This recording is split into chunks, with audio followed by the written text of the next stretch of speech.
que el capítulo 7 de Mateo. Jesús está hablando y dice, guardaos de los falsos profetas. Y creo que esa es una advertencia muy apropiada para nuestros días. Guardaos de los falsos profetas que vienen a vosotros vestidos de ovejas, pero por dentro son lobos rapaces. Por sus frutos los conoceréis. ¿Acaso se recogen uvas de los espinos o higos de los abrojos? Así, todo buen árbol da buenos frutos, pero el árbol malo da malos frutos. No puede el buen árbol dar malos frutos, ni el árbol malo dar buenos frutos. Todo árbol que no da buen fruto es cortado y echado en el fuego. Así que por sus frutos los conoceréis. No todo el que me dice, Señor, Señor, entrará en el reino de los cielos, sino el que hace la voluntad de mi Padre que está en los cielos. Muchos me dirán en aquel día, Señor, Señor, no profetizamos en tu nombre, y en tu nombre echamos fuera demonios, y en tu nombre hicimos muchos milagros. Y entonces les declararé, nunca os conocí, apartaos de mí, hacedores de maldad. ¿Ha visto en algunas casas un pequeño aviso que dice, cuidado con el perro? ¿Qué hace usted cuando lee un aviso así? Aunque no vea al perro, pasa con sumo cuidado frente a esa casa, ¿verdad? O pudiera ser que usted se detenga y si por algún motivo tiene que entrar en esa casa, hace bulla para llamar la atención de quienes están en la casa, pero por sobre todo, para que alguien esté junto a usted en caso de que pronto aparezca el perro que justifica el aviso. ¿Cómo reaccionaría usted si en vez de cuidado con el perro, el aviso dijera cuidado con el lobo? Creo que usted ni siquiera pasaría frente a esa casa, ¿verdad? En esta porción bíblica, Jesús está diciendo que los lobos se disfrazan de ovejas. ¿Qué sabe usted acerca de los lobos? Pues para este mensaje investigué un poco sobre los lobos y aprendí que los lobos son conocidos porque son osados, valientes. Se diría que casi desconocen lo que es el temor. También son conocidos por ser feroces cuando atacan y eran los más temidos enemigos de los pastores. Los pastores no temían tanto ni a un león ni a los osos, sino a los lobos. El lobo mata para tener alimento, pero una vez que prueba la sangre, le entra un inexplicable frenesí y mata mucho más de lo que puede comer. Y Jesús dijo que los falsos profetas son como lobos rapaces. Y cuando Jesús dice, guardaos, es mejor que escuchemos esa advertencia. Porque estos falsos profetas, estos lobos rapaces, son peligrosos porque engañan sutilmente con su disfraz de oveja. Y si usted se deja engañar, es porque no hizo ningún caso a la advertencia de Jesús. Admitámoslo. Muchas veces no hacemos caso a las advertencias, sea que estén impresas o que nos las den verbalmente. El capitán Smith era el capitán del famoso barco Titanic. Recibió un mensaje cuando el Titanic inició su viaje inaugural. El mensaje decía que estarían cruzando una zona del océano llena de témpanos de hielo y que debían tener mucho cuidado al navegar por esas aguas. De acuerdo a los relatos históricos sobre el Titanic, se dice que el capitán Smith leyó ese mensaje, hizo una pequeña bolita con el papel y se la guardó en el bolsillo de su elegante uniforme. Y el Titanic siguió navegando y de pronto la punta de un témpano de hielo abrió una gran herida en el costado de la nave y 1,400 personas encontraron su tumba líquida en las heladas aguas del Atlántico Norte. No hacer caso de las advertencias siempre tiene consecuencias funestas. El sargento Joseph Lockhart está sentado junto a su radar en Pearl Harbor, en las islas Hawái. Notó que un escuadrón de aviones se acercaba. Era el 7 de diciembre de 1941. Informó a su oficial superior y le dijo, Señor, veo que se acerca una escuadrilla de aviones no identificados. ¿Sabe lo que le respondió ese oficial superior? Le dijo, Sargento, no hay de qué preocuparse, olvídelo. 3,000 soldados norteamericanos murieron ese infame día cuando los japoneses atacaron Pearl Harbor. Advertencias. Si hay una generación que necesita ser advertida acerca de los falsos profetas, es la generación actual. Jesús dijo, guardaos de los falsos profetas. Hay cientos, tal vez miles de falsos profetas en nuestros días.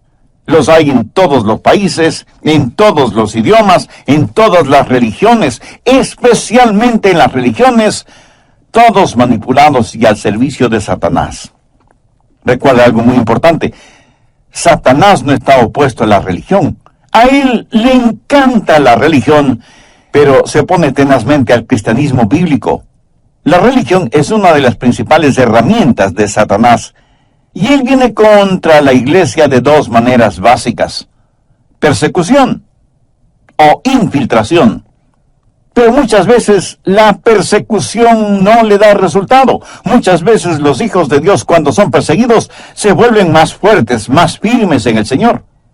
Recuerdo que cuando estuve en Rumania, invitado por el pastor de la Segunda Iglesia Bautista, que entonces era la más grande de Europa, alrededor de la iglesia había muchos edificios de apartamentos, y me contó cómo es que esos edificios fueron construidos. Cuando Ceausescu fue el dictador de Rumania, una vez pasó frente a la Segunda Iglesia Bautista y preguntó qué edificio era ese. Le dijeron que era la Segunda Iglesia Bautista, y el malévolo dictador dijo, destruyan de inmediato ese nido de ratas. Pero sus asesores le dijeron, si destruimos esa iglesia, el mundo entero sabrá que lo hicimos. Y eso será muy malo internacionalmente para Rumania.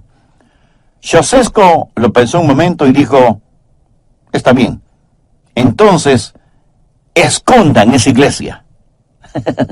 Y para esconder la iglesia, construyeron esos enormes edificios de apartamentos alrededor de la iglesia, trayendo así cientos de personas que ahora son miembros de la iglesia. Formidable, ¿no le parece? A veces Dios corta la cabeza de Goliat con la espada que Goliat afiló.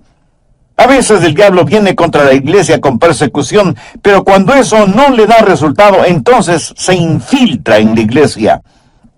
Y ese es el peligro actual que enfrentamos: infiltración satánica. Los falsos profetas, los lobos rapaces vestidos de ovejas. Busque Hechos 20, desde el verso 28. Pablo les dice a los ancianos de la iglesia de Éfeso, por tanto, mirad por vosotros y por todo el rebaño en que el Espíritu Santo os ha puesto por obispos, para apacentar la iglesia del Señor, la cual él ganó por su propia sangre. Porque yo sé que después de mi partida entrarán en medio de vosotros lobos rapaces que no perdonarán al rebaño. ¿Y qué es lo que les dijo Pablo a los creyentes de la iglesia de Corinto? Les dijo, porque estos son falsos apóstoles, obreros fraudulentos, que se disfrazan como apóstoles de Cristo, y no es maravilla, porque el mismo Satanás se disfraza como ángel de luz, así que no es extraño si también sus ministros se disfrazan como ministros de justicia, cuyo fin será conforme a sus obras. ¿Sabía que Satanás es un experto del disfraz, un maestro del engaño? Por eso, una y otra vez, la Biblia nos advierte contra los falsos profetas. Por eso Jesús dijo en Mateo 24:24, porque se levantarán falsos cristos y falsos profetas. Y esta es una realidad que tristemente se vive en todas partes del mundo, porque como Jesús lo predijo, harán grandes señales y prodigios, de tal manera que engañarán, si fuere posible, aún a los escogidos. Hay quienes dicen que la Biblia no es la palabra de Dios, que está llena de errores y mentiras, etcétera, etcétera. ¿Por qué dicen estas cosas? Debido a las religiones falsas, debido a los falsos profetas, los lobos disfrazados de ovejas. Ahora escúcheme con atención. Quienes dicen tales cosas en contra de la Biblia, de ninguna manera prueban que la Biblia no sea verdadera. Por el contrario, prueban la autenticidad de la palabra de Dios. Porque la Biblia dice que habrá falsos profetas, falsos cristos, falsos maestros. Y si no los hubiera, la Biblia no sería verdadera. Todo lo negativo que dicen de la Biblia, lo único que hace es confirmar y autenticar nuestra fe. Hay 3 puntos importantes que debemos entender de esta porción bíblica. Primero, el disfraz que utilizan. Segundo, los frutos que muestran y tercero, el destino que comparten. Bien, veamos detalladamente estos puntos. Primero, el disfraz que utilizan. Vienen vestidos de ovejas, o sea, parecen ser parte del rebaño. Y ese es el disfraz que debemos quitarles para poder ver lo que realmente son, lobos rapaces. Los falsos profetas se presentan en 3 categorías y Dios nos ha dado la descripción de estas 3 categorías en un solo versículo. Busque la pequeña epístola de Judas, que está antes del libro de Apocalipsis, y veamos lo que dice el verso 11. Y quiero que note que toda esta epístola tiene que ver con los falsos apóstoles, falsos profetas y apóstatas. Judas es una carta de advertencia contra los falsos profetas. Bien, veamos el verso 11. ¡Ay de ellos! Porque han seguido el camino de Caín, y se lanzaron por lucro en el error de Balaam, y perecieron en la contradicción de Coré. 3 clases de falsos profetas, todos vistiendo pieles de ovejas. ¿Qué es lo que representan? Caín, el primero, representa a aquellos que pervierten el Evangelio. Creo que todos sabemos quién fue Caín. Juntamente con Abel, fueron los hijos de Adán y Eva. Abel era un pastor, y Caín un agricultor. En los 8 primeros versos de Génesis 4, leemos la historia de estos 2 hermanos que presentaron sus ofrendas delante de Dios. Abel trajo de las primicias de su rebaño un cordero sin mancha ni defecto alguno para ser sacrificado delante de Dios como expiación por el pecado. Caín ofreció a Dios el fruto de sus manos, de su trabajo, de su sudor. Así que aquí tenemos a 2 hermanos, 2 ofrendas diferentes que representan 2 religiones y por lo tanto 2 destinos. Abel ofreció lo mejor de su rebaño. ¿Por qué? Porque desde los albores de la civilización Dios enseñó una lección que la vemos reafirmada en Hebreos 9:22, y sin derramamiento de sangre no se hace remisión. Y un poco más adelante en Hebreos 11:4 leemos: por la fe Abel ofreció a Dios más excelente sacrificio que Caín. Es decir, Abel tuvo fe en la sangre. Y esto no es accidental, es algo fundamental y eterno. En 1 de Juan 1:7 el apóstol dice: la sangre de Jesucristo, su Hijo, nos limpia de todo pecado. Caín, en cambio, ofreció los frutos de la tierra. Su ofrenda no estaba basada en la sangre, sino en los frutos y las flores de su propio esfuerzo. Oh, sí, tal vez fue una ofrenda impactante, hermosa y costosa, pero no impresionó a Dios. ¿Por qué? Usted no puede sacar sangre de una calabaza. Y sin derramamiento de sangre no se hace remisión. ¿Qué es lo que representa la ofrenda de Caín? Representa cultura sin calvario, trabajo en vez de gracia. Sabe que hay solo 2 clases de religión: la verdadera y la falsa. Eso es todo. Somos nosotros los seres humanos los que hemos dividido al mundo en diferentes religiones: cristianismo, catolicismo, budismo, islamismo, y en fin, la lista es bastante larga.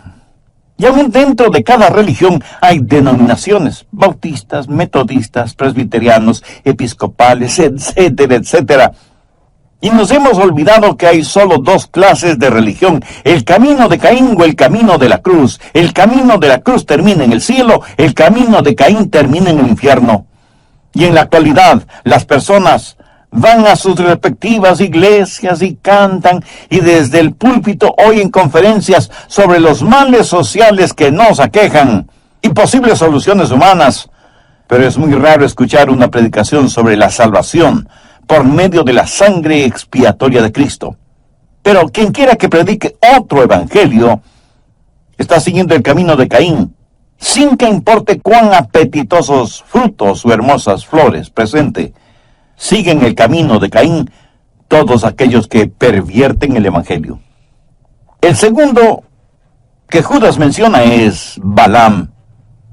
Representa no los que pervierten el evangelio, sino los que prostituyen el evangelio. Podríamos decir que Balaam fue un ortodoxo. Muchas de las cosas que decía eran increíbles, pero ¿quién fue Balaam? Fue un profeta apóstata. cuya historia la encontramos en el libro de Números desde el capítulo 22. El rey de Moab tenía temor de los israelitas y como no sabía cómo derrotarlos, desarrolló un plan diabólico y pensó, si pudiera lograr que Dios los maldijera. Y preguntó a sus consejeros, ¿quién podría ser el profeta que podría echar una maldición? Y le dijeron, Balaam. Él sabe todo acerca de este negocio de las profecías, de las bendiciones y de las maldiciones. Así que Balac, el rey de Moab, fue donde Balaam y le dijo, quiero que maldigas a Israel. Y Balaam, asustado, respondió, ¿estás loco? ¿Quieres que maldiga a aquellos a quien Dios les dijo que bendeciría a quienes les bendijere y que maldeciría a quienes les maldijeren? Tienes un tornillo flojo en la cabeza si crees que voy a maldecir a Israel. Pero Balac era astuto y sabía aquello de que todo hombre tiene su precio. Solo es cuestión de saber cuál es ese precio. Y le ofreció a Balaam muchas riquezas, a más de un montón de beneficios, si maldecía a los israelitas.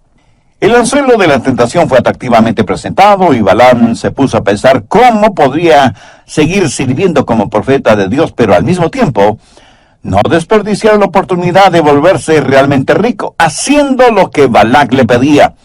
Y se le ocurrió lo que a él le pareció una idea genial. Le dijo al rey Balac, yo no puedo maldecirlos, pero te diré qué hacer para que ellos mismos se maldigan.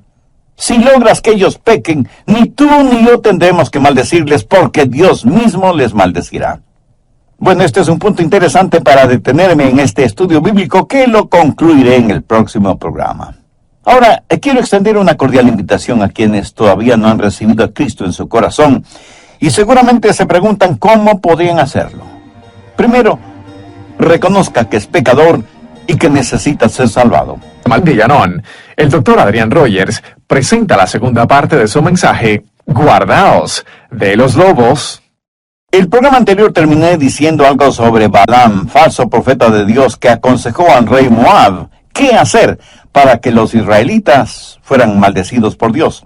O sea, le dijo cómo hacer para que el pueblo de Dios pecara. Así fue como las doncellas moabitas comenzaron a coquetear con los jóvenes israelitas, y el resultado fue fornicación, y adulterio, y perversidades. Los mismos pecados que en la actualidad son una maldición en nuestros propios países. Balaam, el profeta de Dios, no se plantó firme a defender la pureza y la justicia, sino que fue el cerebro detrás de las inmoralidades cometidas por los israelitas con las mujeres de Moab, y por eso Dios exterminó a 24,000 israelitas. ¿Qué es lo que hizo Balaam? No pervirtió el evangelio. El problema de él era que, siendo ortodoxo, era avaro. ¿Qué dice Judas 11?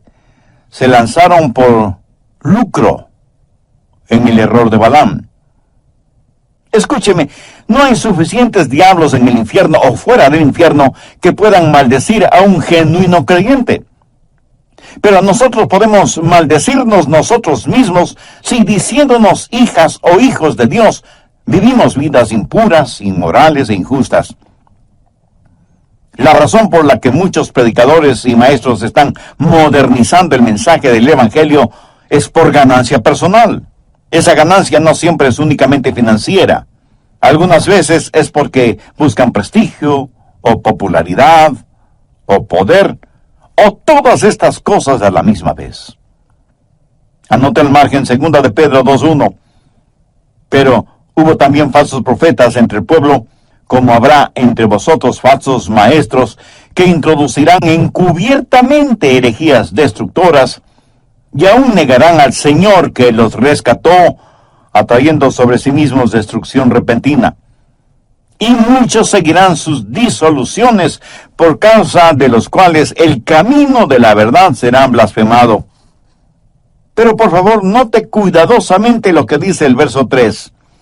Y por avaricia harán mercadería de vosotros.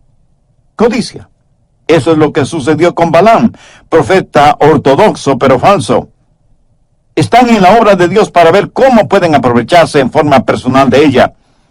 Y hasta pueden predicar sobre la sangre expiatoria de Cristo sin pervertir el Evangelio, pero prostituyéndolo. Venden el Evangelio como los negociantes venden carros, o radios, o refrigeradoras, o televisores. Tratan de obtener la mayor ganancia posible. Bien lo dijo el apóstol Pablo en 2 de Corintios 2:17, porque no somos como muchos que medran falsificando la palabra de Dios. Pero hay una tercera clase de falso profeta, los que materializan la contradicción de Coré. Los que pervierten el Evangelio siguen el camino de Caín. Los que prostituyen el Evangelio siguen el camino de Balaam. Pero los que protestan contra el Evangelio siguen el camino de Coré. Pero surge la pregunta, ¿quién fue Coré? Su historia está en Números capítulo 16. Coré fue un hombre con muchos dones. Era un hombre de privilegio, levita, príncipe de Israel. Pero por alguna razón le disgustaba el liderazgo de Moisés y Aarón. Recuerde que Moisés y Aarón eran profeta y sacerdote. De hecho, la Biblia dice que Jesús será profeta como Moisés. Moisés es, en el Antiguo Testamento, una representación de Jesucristo. Y Aarón es una representación de Jesús en su calidad de sacerdote. Jesucristo es el profeta y el sacerdote de su iglesia. Coré se opone al liderazgo de Moisés y Aarón, y en representación de un grupo de rebeldes, les dice que no les gusta su liderazgo, que no les gusta lo que dicen ni lo que hacen. La Biblia dice que Moisés se postró delante de Dios, le expresó su manera de sentir en este asunto, y Dios juzgó a Coré y a sus seguidores, y la tierra se abrió y se los tragó, y vivos descendieron hacia el infierno. ¿Cuál era el problema de Coré? No pervirtió ni prostituyó el Evangelio, sencillamente odiaba el Evangelio. Odiaba a quienes representaban a Dios en su calidad de profeta y sacerdote. Y por eso no hay nada diferente en nuestros días. Muchos corés modernos odian el Evangelio bíblico y cristocéntrico, todavía predicado en algunas iglesias. Y yo doy gracias a Dios por esas iglesias. Odian programas radiales como este que está escuchando usted ahora mismo. Odian programas evangélicos televisivos que valientemente llaman al pan, pan y al vino, vino.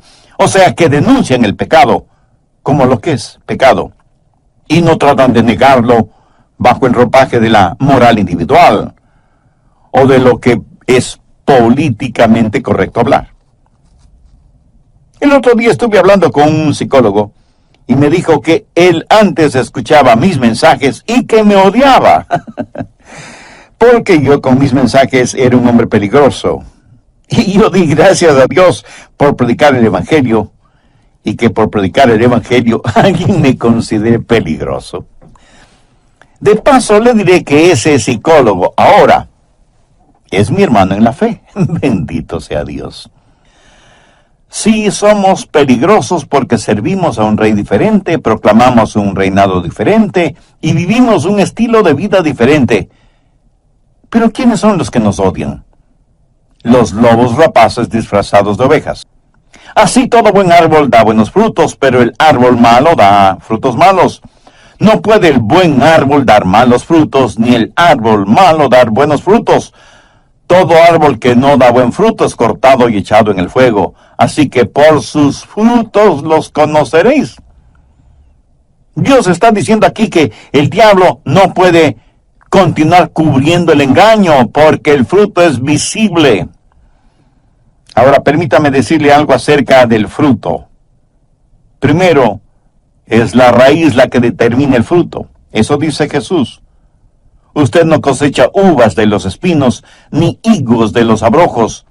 Una raíz determina el fruto. Si usted tiene un árbol que no está dando el fruto apropiado, ¿hay algo que pueda hacer al respecto? Bueno, puede podarlo. Pero cualquier cosa que haga será para fortalecer la raíz. Si tiene un árbol que no da buen fruto, podrá trasplantarlo, ponerlo en otro lugar. Pero esto se parecería a lo que sucede con algunos miembros de las iglesias. Son malos árboles en una iglesia, así que se trasplantan a otra iglesia. Y es como mover un cadáver de una tumba a otra. Pero, ¿qué más se podría hacer? Bueno, ¿qué tal cultivarlo? Muchas personas religiosas asisten a conferencias sobre desarrollo y crecimiento de las iglesias y les enseñan cómo fertilizar las hierbas. ¿Y qué le parece cambiar de nombre al árbol? Como un árbol es malo, le cambiamos de nombre. Oiga, el que usted le cambie de nombre no significa que el árbol comenzará a dar buenos frutos, porque es la raíz la que determina el fruto, y usted hasta ese momento ni siquiera ha pensado en la raíz. Bueno, usted podría decorar ese árbol que da malos frutos, amarrar en sus ramas algunas frutas plásticas. Y algunas frutas plásticas parecen tan reales, ¿verdad? Quita los frutos malos, pone las frutas plásticas hermosas y ya tiene un árbol que da buenos frutos. No. No importa lo que usted haga, podarlo, fertilizarlo, trasplantarlo, decorarlo, cambiarle de nombre. Es la raíz la que determina el fruto. Y de eso está hablando el Señor Jesús. Ahora ponga atención. Aunque la raíz determine el fruto, es el fruto el que revela la raíz. Usted no puede decir qué clase de fruto dará un árbol solo mirando las raíces, porque todas las raíces parecen idénticas. Pero es el fruto el que revela la raíz de la cual procede. Y usted no tiene que ser un científico espacial para entender esto. Jesús enseñó estas cosas, y seguro que en la audiencia que le escuchaba había niños y jovencitos. ¿Cómo juzga usted a un predicador, a un pastor? No solo por lo que predica y enseña, sino por los frutos que produce. ¿Qué dijo Jesús? Por sus frutos los conoceréis. Ahora, para poder hablar del fruto hay que esperar un tiempo hasta que el árbol dé su fruto. Puede ser un árbol bonito, pero vean lo que Jesús dijo en Juan 15:16. No me elegisteis vosotros a mí, sino que yo os elegí a vosotros. Y os he puesto para que vayáis y llevéis fruto, y vuestro fruto permanezca. ¿Cuál es la marca de un hombre de Dios? Que hay mucha gente que ahora tiene una relación personal con Jesucristo gracias al ejemplo de las palabras de ese hombre. Y ese será un fruto que permanezca. Busque 1 de Pedro 1:8. Si estas cosas están en vosotros y abundan, no os dejarán estar ociosos y sin fruto. Retrocedamos hasta la epístola a los Gálatas 5:22. Mas el fruto del Espíritu es amor, gozo, paz, paciencia, benignidad, bondad, fe, mansedumbre, templanza. Ese es el fruto del Espíritu. Ni usted ni yo por nosotros mismos podemos producir ese fruto. Pero si permanecemos en Jesús, daremos ese fruto. ¿Cómo conocer a los lobos rapaces? Porque llevan una piel debajo de la cual se esconden, pero no pueden esconder sus frutos. Pero demos el siguiente paso. Es la semilla la que determina la raíz y el fruto, es decir, usted no tendrá ni la raíz ni el fruto adecuado si es que no tiene la semilla apropiada. Y Jesús dijo que la semilla apropiada es la palabra de Dios. En el capítulo 13 de Mateo tenemos la parábola del sembrador. La semilla es la palabra de Dios y es la semilla la que determina la clase de raíz y de fruto que tendrá y dará un árbol. Tercero, el destino que comparten. Mateo 7, desde el verso 21. Les declararé, nunca os conocí. Apartaos de mí, hacedores de maldad. Por favor, ponga mucha atención a lo siguiente. Autoridad espiritual sin la autoridad de las Escrituras es iniquidad satánica. Jesús los rechazará a pesar de sus predicaciones falsas. Pero Señor, profetizamos en tu nombre. Y Jesús les dirá, apartaos de mí, porque obraron con un poder falso. Señor, en tu nombre hicimos muchos milagros. Y Jesús les dirá, Nunca os conocí. Apartaos de mí, hacedores de maldad. Este no es un cuadro de alguien que ha perdido la salvación, sino de quienes nunca fueron salvos. Oh, sí, pudieron haber predicado y haber tenido campañas de sanidad. Pudieron hasta haber echado fuera a los demonios y haberse beneficiado de cuantiosas ofrendas, pero nunca fueron salvos. Y todo lo que hicieron y dijeron fue en el poder del gran engañador, Satanás. Tal vez alguien me pregunte, pastor, ¿cómo puedo saber si soy salvo o no? Mi amigo, usted tiene la palabra de Dios y permanece firme en ella. Y si lo que he predicado hoy no encuadra con la palabra de Dios, entonces soy un falso profeta. Usted tiene la palabra de Dios y deposita su fe solo en el Señor Jesucristo y en nadie más. Y deje que el Espíritu Santo de Dios le guíe, ¿me entendió? Le guíe en toda verdad. Antes de finalizar, permítame mencionar 5 cosas.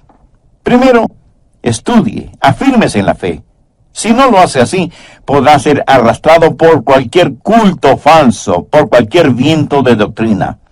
Segundo, muestre su fe. Sabe que el mejor argumento en pro o en contra del cristianismo es la clase de vida que vive un cristiano. Tercero, manténgase firme en su fe y por su fe. Tenga un sólido conocimiento de la palabra de Dios. Cuando esté seguro de la verdad de las Escrituras, podrá detectar inmediatamente cualquier enseñanza falsa. Cuarto, respalde su fe. La gran tragedia en nuestros días es que muchos genuinos cristianos están en malas o dudosas iglesias. Busque una iglesia bíblica y cristocéntrica que predique y enseñe todo el consejo de Dios. Una iglesia en donde el predicador o pastor no utilice el púlpito para promover sus propias ideas o para lograr su propia agenda. No asista a una iglesia solo porque tradicionalmente y por generaciones su familia ha asistido a esa iglesia. Se siente verdaderamente alimentado en lo espiritual en esa iglesia. Siente que espiritualmente está creciendo en esa iglesia. Le están discipulando para que usted a su vez disipule a otros. O usted es solo un miembro más de esa iglesia. Qué triste y trágico es cuando alguien me dice, bueno, sé que la iglesia donde asisto no es una iglesia genuinamente cristiana, pero ya me he acostumbrado a ella. Cuando usted se siente enfermo, va a consultar con su doctor o sencillamente se acostumbra a su enfermedad. Piénselo. Por último, comparta su fe. La gente está hambrienta por conocer la verdad y nosotros conocemos esa verdad, no porque seamos inteligentísimos, sino por la gracia de Dios. Comparte esa verdad con otras. No archive o almacene su fe, compártala, gástela, úsela. Y si no la quiere compartir, ¿no será porque usted sabe que lo que tiene es algo falsificado? Que no es lo real, que no es lo verdadero. Si alguna vez fue más necesario el presentar el mensaje del Evangelio, es precisamente ahora, en este tiempo, durante esta generación, porque la advertencia de Jesús, dicha hace más de 2000 años, tiene vigencia inusitada en este siglo. Guardaos de los falsos profetas que vienen a vosotros con vestidos de ovejas, pero por dentro son lobos rapaces. Si usted es un papá o una mamá que todavía no ha entregado su corazón al Señor,